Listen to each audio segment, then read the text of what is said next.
Hello, my babes. It's time to clock in and lock in. Let's check today's date. Today is I can't even see it because it's on steps. Today is the 19th of, I almost said the 19th of Monday. Yeah. And for today, we have just over 3,000 steps. Oh, let me screenshot quickly. Okay, so we've got just over 3,000 steps. The goal is 7,000 steps. That's what we decided yesterday. So we have just under half of the amount of steps that we need for the day. The format of clock in and lock in is going to change, and it's interesting.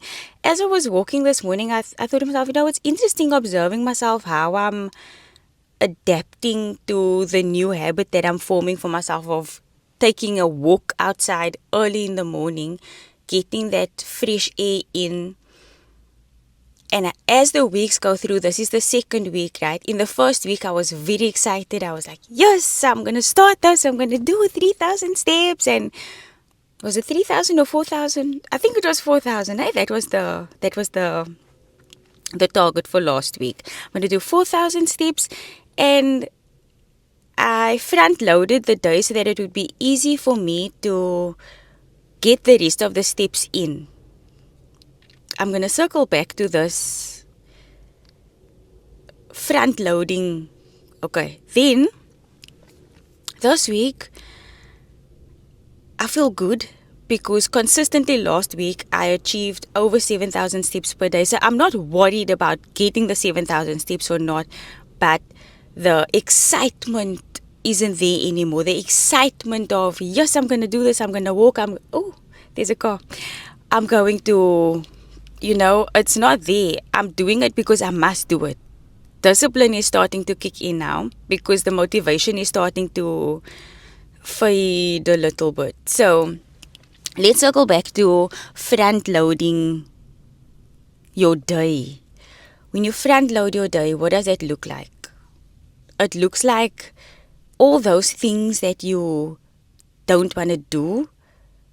Well, let's actually remove it from the day and let's have a look at it from a broader principle. The principle is to do the things that you don't want to do first. I got a phone call early in the morning. So as I was saying, the principle is to do the things that you don't want to do it first, get it done so that it's out of the way and you've got space for doing the things that you want to do later on.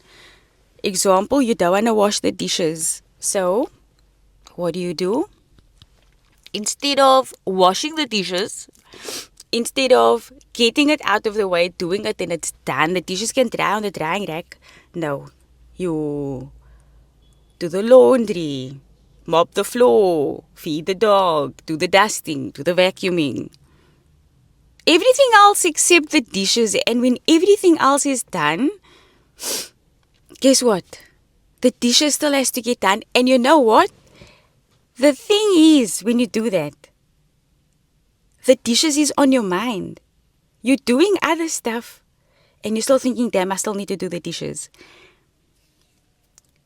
You go to the store to go do your grocery shopping, and while you're grocery shopping, you're not even present in the grocery shopping. You're not present window shopping, doing whatever you're doing, because in the back of your mind, you're still thinking, I still have to do the dishes. Do the things that you don't want to do it, get it done, it's out of the way.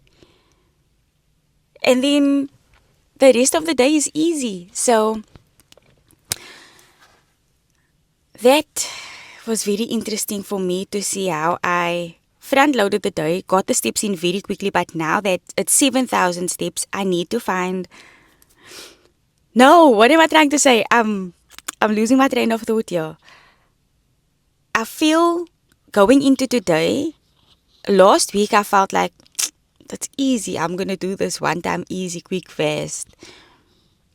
I know that I'm still going to do it, but the feeling of having 3,000 steps this morning and versus having 3,000 steps last week, it's different, and I don't know how to explain it to you. Last week I had 3,000 steps. The goal was 4,000 steps.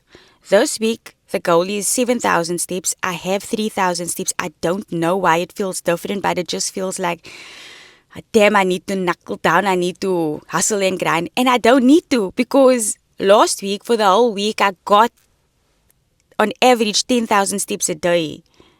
So I just need to do what I did last week, but the feeling is different and I don't know why. I don't know what that feeling is. But it's interesting. It's interesting to observe the different mental battles that comes along with increasing the intensity and increasing the challenge. So that's very interesting. On a different note, damn, we still have to get into confidence. I still need to speak to you about confidence. But it's triggering something. When you're in an interaction, any interaction, especially a difficult one, my babes, you should start becoming an observer. Yes, you are still a participant, but become an observer. Observe the other person. Observe yourself. When you become an observer, it becomes more of a neutral outlook that you have. You see, your reactions are, you're quick on the trigger because you're in it.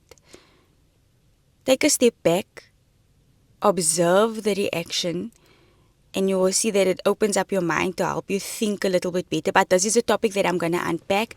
Maybe I can unpack it this evening. I don't know. I really want us to get into confidence. The thing is, with confidence, I'm trying to package it. I've been thinking about it. Do I do it in one part? Do I do it in two parts? Because there are different kinds of confidentiality that you do get. And I don't know if it's going to be too long for me to give it to you in one video, or if I should split it up in two parts. I don't know. Excuse me. I'm still thinking, wow, calm down, baby girl. I'm still thinking about it. I'm still packaging, I'm still formulating how I want to present confidence to you. So maybe for this evening, we can speak about becoming an observer, moving from being a participant to an observer, and the benefits of it and how it helps you to think clearly. I'm not sure. But what I do know is that's all from me for now, my babes, and I'll see you in my next one. Bye.